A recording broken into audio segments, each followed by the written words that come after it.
We're taking you inside the somewhat secretive, slightly stigmatized world of South Korean preppers, where a worried mother is preparing for disaster.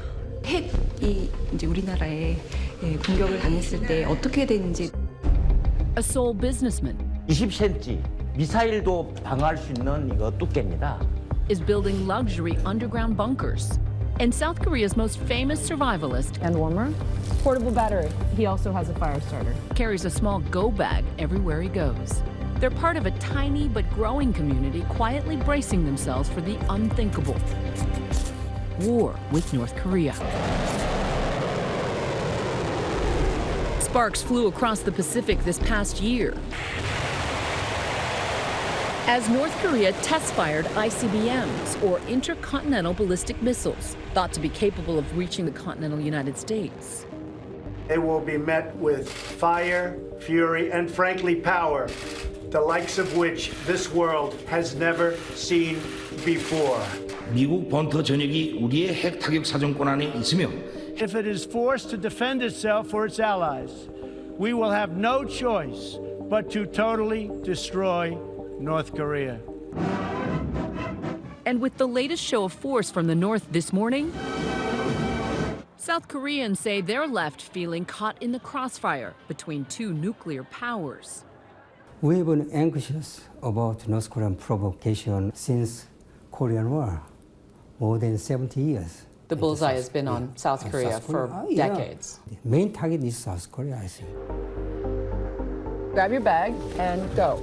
We asked Sun Yup Woo, the prepper, to run me and my producer through a hypothetical evacuation. 이거 같은 경우 안전한 쉘터를 찾는 거죠. It geotags you and tells you where the nearest evacuation center is. 지금 시간이 우리가 5분밖에 없기 때문에 Because North Korea is only 70 kilometers away, he estimates we have about 5 minutes to get to an evacuation center. He says he wouldn't even stop to call his family. There's a sign right here that says shelter. We should keep going. Let's go.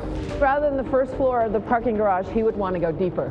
But on the surface, the rest of Seoul, like the ritzy Gangnam district, looks like this. You'd never sense the geopolitics swirling around this fractured peninsula. 저는 솔직히 전쟁 날 것 같다고 생각하지 않아요. In fact, a surprising majority of South Koreans say they believe there's zero chance their neighbors to the north would start a war. 걱정한다고 될 문제는 아니고. Foreign policy analysts warned that an attack on this teeming capital would be catastrophic. What's worse, if there's really need for a mass evacuation, there's basically just one major route heading south. It's only 2.5 hours by bullet train from Seoul to Busan in the southern coast. It's the city where my parents and most of that generation fled to during the Korean War. And yet most analysts today don't even want to think about what it would be like to have 10 million people in Seoul trying to leave at the same time. And most Koreans don't want to think about it either. It's business as usual. It's part bravado, part avoidance. But even here, the heat of President Trump's rhetoric does not go unnoticed. 김정은이가 말을 안 들으면 미국에서 지금 말로나 해서 안 된다고 이렇게 지금 보급되고 있잖아요. Do you think that President Trump's rhetoric has made things more dangerous? I think the big issue with President Trump, the commentary, is that he's begun to normalize the idea of using force against North Korea. Robert Kelly teaches politics here in Busan and is a regular TV pundit. Scandals happen all the time. The question is, how do democracies respond to those scandals? Now famously known as the BBC dad. I think one of your children's just walked in. From this video, one of the top 10 viral moments of last year.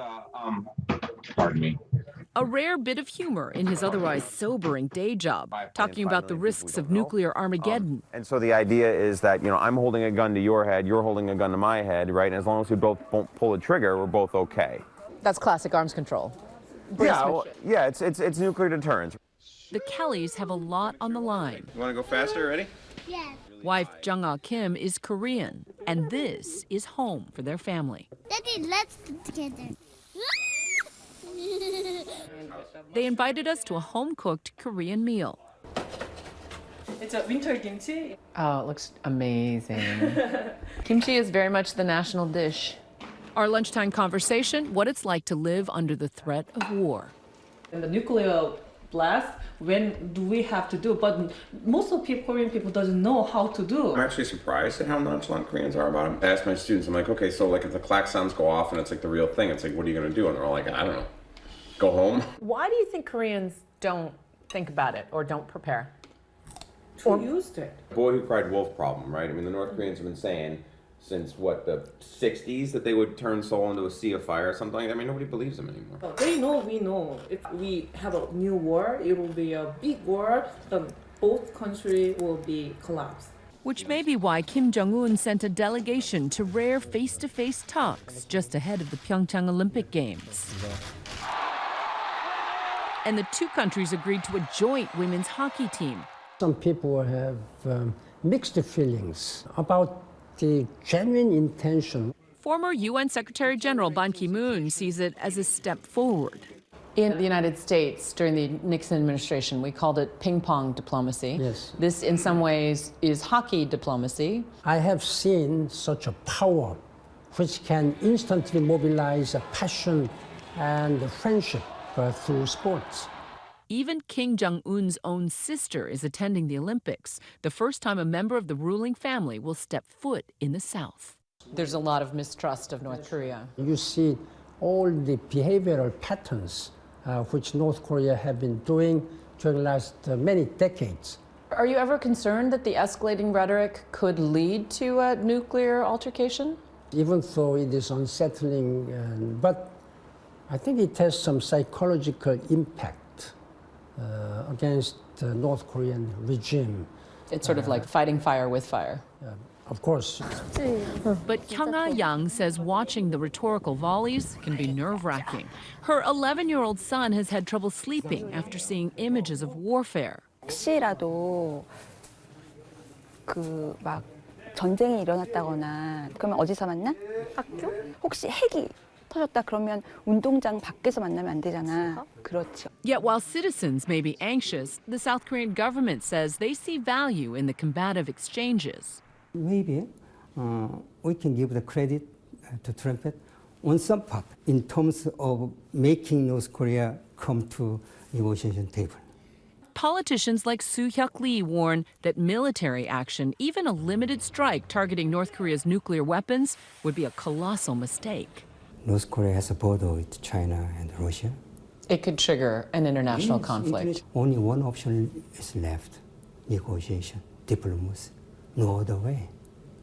For Woo, the prepper, combat with North Korea is something he's already seen up close. 밤이고 나시고 뭐 총소리가 들리고 교전을 하고.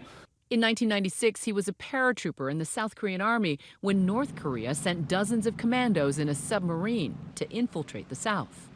또 저희 동료들이 머리에 총탄을 맞아갖고 사망을 했었고 되게 무서웠었죠.